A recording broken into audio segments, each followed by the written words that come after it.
also chair of the Languages and Intercultural Studies Department, and then Director of Diversity, Equity, Inclusion for the College of Fine Arts and Humanities. And my area of teaching and research has very much been focused on Germany, Austria, film, literature in historical context of the 20th and 21st century, and then with a strong focus on gender and LGBTQ studies as well. So I've chosen some poems to read today that are some of my favorites, some of the most moving, and I think also very relevant to the topic of world peace. Whenever you're ready. All right. Well, I'm going to start with an individual who's, I think, one of the most well-known poets in the German language. And this poet was not German. His native language was German. He was born in Romania and in 1920, shortly after the end of World War I and the breakup of the Austro-Hungarian Empire. And I will tell you a little bit more about this poet, but his name is Paul Celan.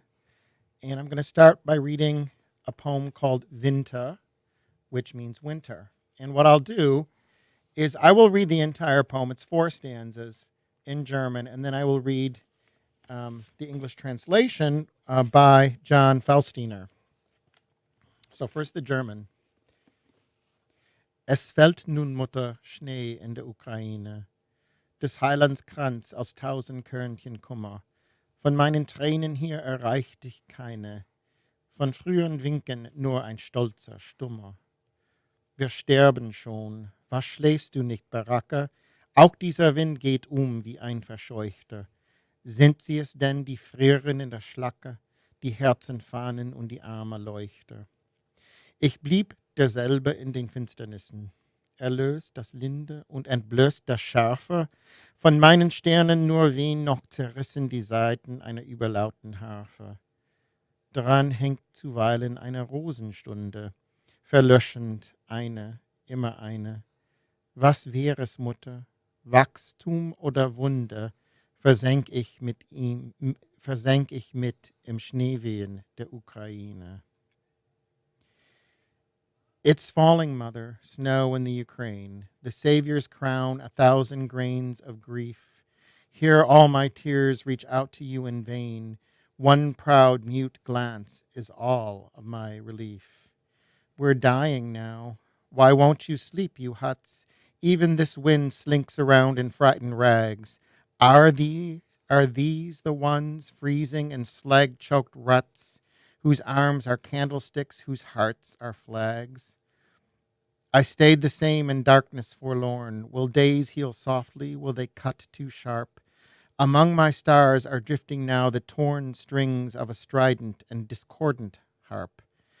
On it at times a rose-filled hour is tuned, expiring once, just once again.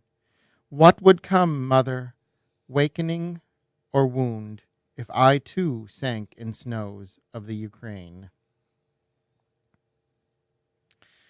So this poem is not about the Ukraine of today. As I mentioned, Paul Celan was born in 1920 in the Kingdom of Romania,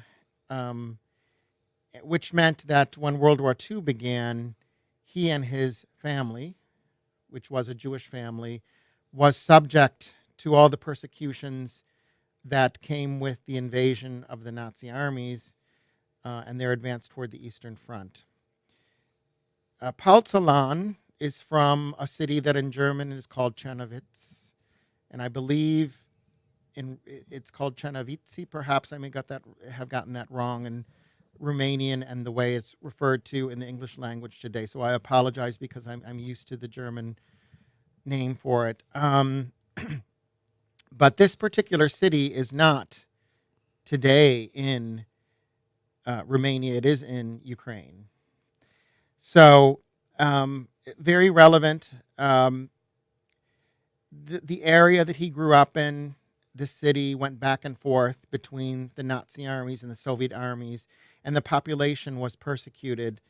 And his parents, Paul was away from home, and I don't remember if it was because he had been brought to a work camp or if he had had to travel for some reason. But when he returned home, his parents had been taken, and they never returned. And he wrote many, many poems, particularly about his mother. And his mother then also becomes a symbol for something much, much more even. But this profound sense of loss that he felt. And after the war, Paul Celan survived.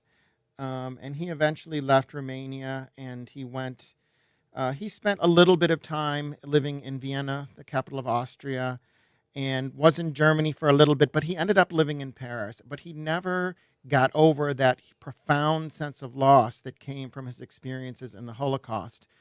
And I really think that it's important when we talk about peace and war and genocide that we talk about loss. We talk about suffering and memory of it. And Paul Celan, as a poet, is one who has retained and maintained that memory of the horrible loss that was brought about by World War II and the genocide that was committed by the Nazi criminals, the murderers.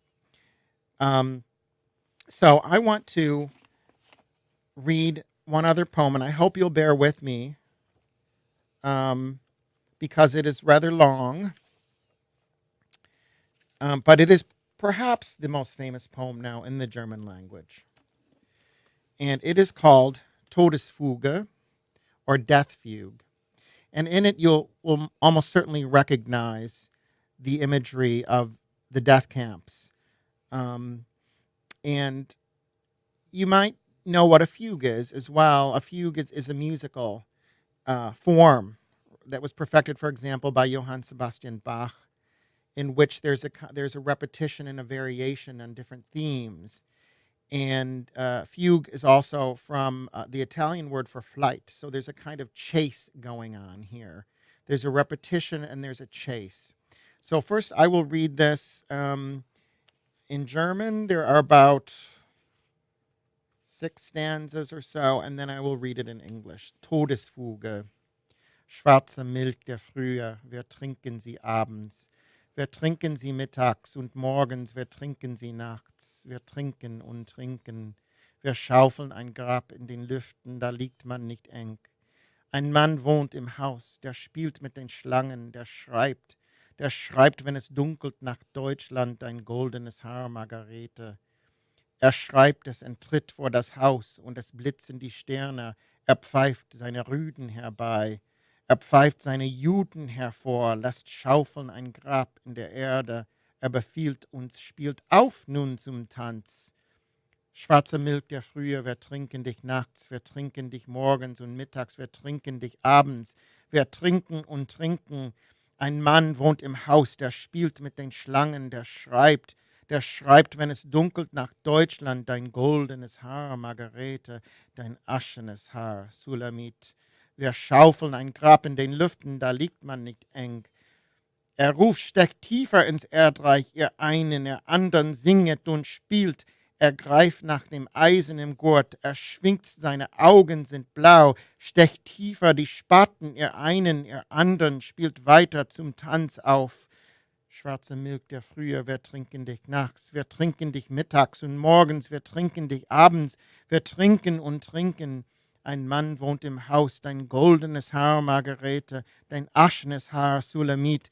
Er spielt mit den Schlangen, er ruft, spielt süßer den Tod. Der Tod ist ein Meister aus Deutschland. Er ruft, streicht dunkler die Geigen, dann steigt er als Rauch in die Luft. Dann habt ihr ein Grab in den Wolken, da liegt man nicht eng. Schwarze Milch der Frühe, wir trinken dich nachts, wir trinken dich mittags. Der Tod ist ein Meister aus Deutschland. Wir trinken dich abends und morgens, wir trinken und trinken. Der Tod ist ein Meister aus Deutschland, sein Auge ist blau. Er trifft dich mit bleierner Kugel, er trifft dich genau. Ein Mann wohnt im Haus, dein goldenes Haar, Margarete. Er hat seine Rüden auf uns, er schenkt uns ein Grab in der Luft. Er spielt mit den Schlangen und träumet, der Tod ist ein Meister aus Deutschland. Dein goldenes Haar, Margarete. Dein aschenes Haar, Sulamit. Death Fugue Black milk of daybreak, we drink it at evening. We drink it at midday and morning. We drink it at night. We drink and we drink. We shovel a grave in the air where you won't lie too cramped. A man lives in the house. He plays with his vipers. He writes. He writes when it grows dark to Deutschland, your golden hair, Margarete. He writes it and steps out of doors, and the stars are all sparkling. He whistles his hounds to stay close. He whistles his Jews into rows, has them shovel a grave in the ground. He commands us, play up for the dance. Black milk of daybreak, we drink you at night. We drink you at morning and midday. We drink you at evening. We drink and we drink. A man lives in the house. He plays with his vipers. He writes. He writes when it grows dark to Deutschland, your golden hair, Margarete. Your ashen hair, Shulamit. We shovel a grave in the air where you won't lie too cramped. He shouts, dig this earth deeper, you lot there, you others, sing up and play. He grabs for the rod in his belt, he swings it, his eyes are so blue. Stick your spades deeper, you lot there, you others, play on for the dancing. Black milk of daybreak, we drink you at night. We drink you at midday and morning, we drink you at evening, we drink and we drink. A man lives in the house, your golden is haar, Margarete, your ashen is haar, Shulamit. He plays with his vipers. He shouts, play death more sweetly. This death is a master from Deutschland. He shouts, scrape your strings darker. You'll rise up as smoke to the sky. You'll then have a grave in the clouds where you won't lie too cramped. Black milk of daybreak, we drink you at night. We drink you at midday. Death is a master aus Deutschland. We drink you at evening and morning, we drink and we drink. This death is ein Meister aus Deutschland. His eye, it is blue. He shoots you with a shot made of lead, shoots you level and true. A man lives in the house, your golden is haar, Margarete. He looses his hounds on us, grants us a grave in the air. He plays with his vipers and daydreams. Der Tod ist ein Meister aus Deutschland. Dein goldenes Haar, Margarete. Dein aschenes Haar, Sulamit. So, this poem, as I said, is one of the most well-known in the German language. It's a poem that students read in school. The translation, I think, is quite brilliant, and you'll notice how in the translation he gradually, because of the repetition, he gradually works in German phrases. And I think this is very important because part of Paul Celan's pain was from his close connection to a language and a culture that ultimately, that at the time of the Nazis, certainly rejected him as a human being, as a Jew, even though he was so personally identified with all these incredible aspects of German culture, as we see in this reference to the fugal form. Johann Sebastian Bach, we see in some of these references to figures of German literature, Margarete with her golden hair. Margarete is a character from Goethe's tragedy, Faust. But we see these contradictions here, and we see these oppositions between the blonde-eyed and the blue-eyed and the blonde German, and then the ashen-haired Sulamith or Shulamit, as representative of the dark-haired Jewish woman. And then we also see this figure of the black milk, right? So milk has so many associations. Milk, there's mother's milk, for example. Milk gives life to children. Milk has that white color. This is black milk. In essence, how can milk be black milk? And there are different ways we can interpret this, but I see this also for Paul Celan as being the milk of his culture and of his homeland that he relies on for sustenance has now also become his death. And we see this in these references to death is a master from Germany. This is also perhaps one of the most famous lines in German poetry. Der Tod ist ein Meister aus Deutschland. So, again, I think Paul Celan and people who write this type of poetry bring us closer to understanding not just the physical suffering that people went through, but also the kind of emotional and what we might even say metaphysical trauma, the spiritual trauma that they experienced. Um, so Celan was from a Jewish family, but he uses a lot of Christian imagery as well in his poetry. And I want to read two shorter poems if we have time.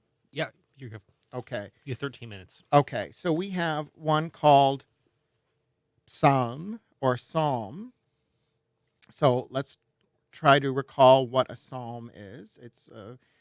We remember the Psalms of David, perhaps from the Old Testament or the Hebrew Bible, in which these are they are poems. They're poems of praise. So they're very closely, tied to a spiritual tradition, to the adoration and love of God, for example. So here we have a very interesting variation on that particular form from Paul Celan. So I'll read it first in German. Niemand knetet uns wieder aus Erde und Lehm. Niemand bespricht unseren Staub. Niemand. Gelobt seist du, niemand.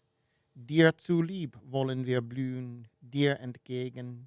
Ein Nichts waren wir, sind wir, werden wir bleiben blühend. Die Nichts, die Niemandsrose, mit den Griffelsälen hell, dem Staubfaden himmelswüst, der Krone rot vom Purpurwort, das wir sangen über, oh über dem Dorn. Psalm. No one needs us again out of earth and clay. No one incants our dust. No one. Blessed art thou, no one. In thy sight would we bloom, in thy spite. A nothing we were, are now, and ever shall be, blooming, the nothing, the no one's rose. With our pistil soul bright, our stamen heaven waste, our corona red from the purple word we sang over, oh, over the thorn. So this, I can imagine, if one were to read this poem without any context, it might be hard to kind of understand what this is all about. But let's take it stanza by stanza. No one needs us again out of earth and clay. So the idea of being created from the soil is a religious image of God creating humankind, right? And then the idea that after death, one will be recreated. So the psalm starts immediately with the negation of this idea of resurrection. No one needs us again out of earth and clay. Need, Knead, like you need bread, right? No one. Now, the English doesn't necessarily, well, it does. I'm sorry. I was going to say it doesn't necessarily get the German across. So no one in German is niemand, which would not be capitalized, no capital N. But in this German, in this poem, it is capitalized. So why do you think that might be? Why would no one be capitalized? And really it is because this no one becomes a proper noun. No one becomes an existing thing. And this no one is standing in the place of God, really. So this is really about spiritual loss, I believe. That this is it. This is the end. No one will bring his parents back. No one will recover his life before the Holocaust. No one will recover his belief, perhaps, in this transcendence or in the power of humanity and the power of culture to bring a better world. And so then he also refers to we, a nothing we were, are now, and ever shall be. It's interesting, who is this we? Is he referring to sort of Jewish people as a collective, or is he perhaps referring to all of humankind? That really, what happened to the Jews and to all the others who were murdered in the Holocaust is really about a loss to all of humankind. And then he says, we were, are now, and ever shall be, blooming, the nothing, the no one's rose. And this is a kind of contradiction, right? So we are blooming. This is positive, like a flower, but we are the no one's rose. There's this imagery, you may know, there's a Christian hymn for Christmas, Lo, How a Rose Are Blooming. That refers to the birth of Jesus in the middle of winter, right? And remember, we also had winter as the imagery in the earlier poem that I Mm-hmm. read. Um, so yes, there is a blooming. We are all blooming, but we are the rose of no one. So this is contradiction, and maybe it is because he still has a longing. The poet still has a longing for transcendence, for something more than just this misery of what he's experienced in his life, and he's still looking to that place. But the place he's looking to spiritually is somehow empty. So the last one I'll read by Paul Celan is called Mandorla, which is probably not immediately obviously what that is. A mandorla is in a shape used in medieval art, so art of the Middle Ages, which was dominated by Christian iconography. So, in this sort of almond-shaped form, you would find holy figures like Jesus, for example, or Mary, or saints. And this would be sort of an indication, and then there would be a blue background, and this would be an indication of the holiness of these figures who are being portrayed. So that's the mandorla, and he refers to an almond, and that does refer to the almond shape of the mandorla. So I'll read it in German again and then English. In der Mandel, was steht in der Mandel? Das Nichts. Es steht das Nichts in der Mandel. Da steht es und steht. Im Nichts, wer steht da? Der König. Da steht der König, der König. Da steht er und steht. Judenlocke wir's nicht grau. Und dein Aug, wohin steht dein Aug? Dein Aug steht der Mandel entgegen, dein Aug, dem nichts steht's entgegen. Es steht zum König, so steht es und steht. Menschenlocke wir's nicht grau, leere Mandel, Königsblau. In the almond, what stands in the almond? The nothing. In the almond stands nothing, there it stands and stands. In the nothing, who stands there? The king. There stands the king, there he stands and stands. Jewish curls, no gray for you. And your eye, whereto stands your eye? Your eye stands opposite the almond. Your eye, the nothing, it stands opposite. It stands by the king, so it stands and stands. Human curls, no gray for you, empty almond, kingly blue. I always find that these poems have such a haunting quality to them because of the paradoxes. Again, I think we see the same theme here in a little bit of a different description. We have this holy form. Imagine ourselves looking at this mandorla, this almond shaped, and we're looking for the king to be standing in the mandorla, in the blue, the kingly blue field. But what stands in the almond is the nothing, right? Mm-hmm. The nothing. And here, Celan plays on the two meanings of the German verb stehen, which means to stand, like we stand up, aufstehen, but it can also mean to be written or portrayed on. So for him to write something like da steht es und steht, it really, which in English is translated there it stands and stands, it's almost as if there it is, but it's doing nothing, right? It's just continually there, but it's doing nothing. And then we have inserted these short little lines. Jewish curls, no gray for you. So why is that? Why no gray for the Jewish curls? Well, we might imagine that the victims of the Holocaust were not allowed to reach the age of maturity where their hair turned gray. But then at the end, human curls, no gray for you. Empty almond, kingly blue. He takes that and to refer to all of humanity. So as I said earlier, the Holocaust is a tragedy for all humankind, not only for the 6 million Jewish people and 6 million additional people who were murdered at the hands of the Nazis. It is a tragedy for all mankind. So I wanted to, if I have a little time, just talk a little bit about memory culture and why it's important to remember war and genocide if there is ever going to be peace. And also talk about the fact that Germany, I think, has come a long way in this area. Certainly after World War II, there was great resistance among the German people, among the German soldiers, to admit that they had, if they were not directly responsible for the Holocaust, they were complicit in it. And there were a lot of Germans, including soldiers, who viewed themselves as victims, for example. Now, let's not say it's possible to be both a perpetrator and a victim. Indeed, it absolutely is.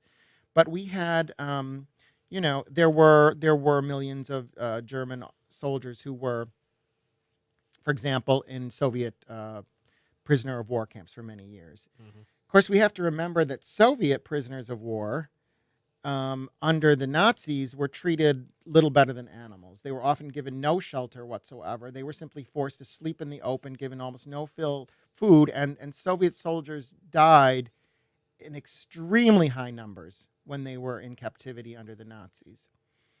So this was, I think it took a few decades before, it's several decades, not just a few. It took several decades before the German public and the German leadership started to change and say, okay, we need a culture where we admit that we were responsible for this, and we're going to create a whole system of museums and public monuments and an educational system that says we must never forget this. So, for example, the Holocaust Memorial in the center of Berlin,